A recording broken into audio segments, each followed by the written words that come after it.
Hi friends, welcome back to my channel. இன்றைக்கி நம்ம சேனலில் என்ன ரெசிபி பார்க்க போகிறோன்னா வடை மோர் குழம்பு ரெசிபி தான் பார்க்க போகிறோம். இந்த மோர் குழம்புல வந்து நம்ம வெண்டைக்காய் போட்டும் செய்யலாம், பூசணிக்காய் போட்டு செய்வாங்க, அப்புறம் உருளைக்கிழங்கு போட்டும் செய்வாங்க. நம்ம இன்றைக்கி வந்துட்டு வடை போட்டு தான் செய்ய போகிறோம். வீடியோ ஸ்கிப் பண்ணாமல் ஃபுல்லாக பாருங்கள். மறக்காமல் சேனலை சப்ஸ்கிரைப் பண்ணிவிட்டு பாருங்கள். கடாயை வச்சுட்டு ஃபஸ்ட்டு எண்ணெய் ஊற்றிடுங்க. எண்ணெய் ஊற்றிட்டு கடுகு உளுத்தம் பருப்பு போட்டுட்டு கடுகு உளுத்தம் பருப்பு பொரிச்சதும் ஒரு ஸ்பூன் வந்து சீரகம் ஆட் பண்ணிக்கோங்க. அதுக்கப்புறம் 3 வரமிளகா ஃப்ளேவருக்காக மட்டும் ஆட் பண்ணிக்கோங்க.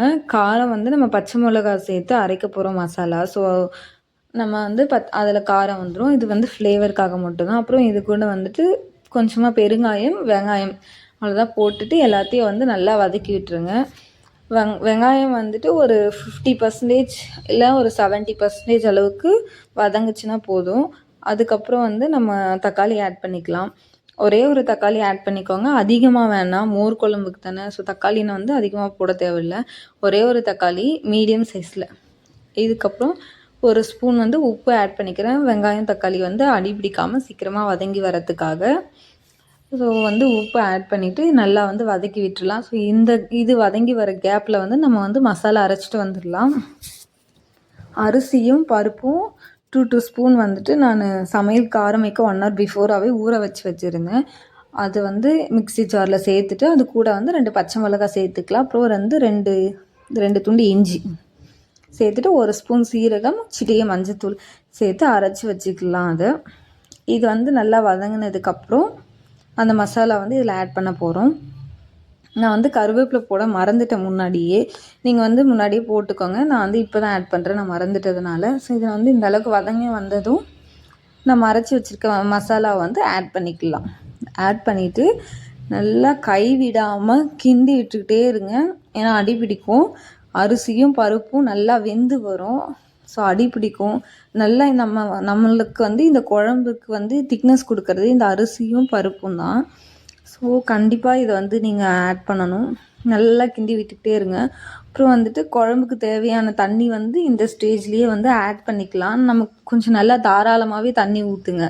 ஏன்னா பருப்பு அரிசி நல்லா வெந்து திக்னஸ் ஆகும். கண்டிப்பாக நமக்கு எப்படி குழம்பு திக்காயிரும். ஸோ தண்ணி தாராளமாக ஊற்றுங்க.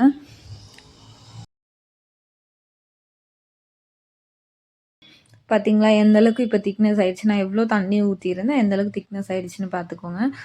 இப்போ இந்தளவுக்கு நல்லா திக்னஸாக வந்ததுக்கப்புறம் இது கூட வந்து இப்போ நம்ம மோர் ஆட் பண்ணிக்கலாம்.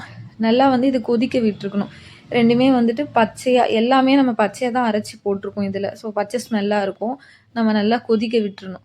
கொதிக்க விட்டுட்டு நல்லா இந்த ஸ்டேஜ் வந்ததுக்கப்புறம் ஒரே ஒரு கப் வந்து மோர் நான் மிக்சியில் போட்டு நல்லா அடித்து வச்சுருக்கேன். கொஞ்சம் திக்காக எடுத்து வச்சுருக்கேன். இது கூட வந்து தண்ணி தேவைப்படுது. ரொம்ப திக்காக இருக்குன்னா மறுபடியும் கொஞ்சம் கூட தண்ணி ஆட் பண்ணிக்கோங்க. அந்த மோர் கூடவே சேர்த்து தண்ணி ஆட் பண்ணிக்கிட்டு குழம்புக்கு தேவையான உப்பு ஆட் பண்ணிக்கோங்க. அவ்வளோதான். ஒரே ஒரு கொதி வந்தால் போதும். மோர் ஊற்றுனதுக்கப்புறம் ஒரு கொதி வந்ததும் வந்து நம்ம கொத்தமல்லி தூவி ஸ்டவ் ஆஃப் பண்ணிடலாம். அதுக்கப்புறம் வடை சுட்டு வச்சுருக்கோம் இல்லையா, அந்த வடையை வந்து இது கூட ஆட் பண்ணிடலாம். இப்போ நம்ம சர்வ் பண்ண போகிறோன்னா அதுக்கு 1 hour பிஃபோராகவே நம்ம சமைச்சி வச்சுட்டா பெஸ்ட்டாக இருக்கும்.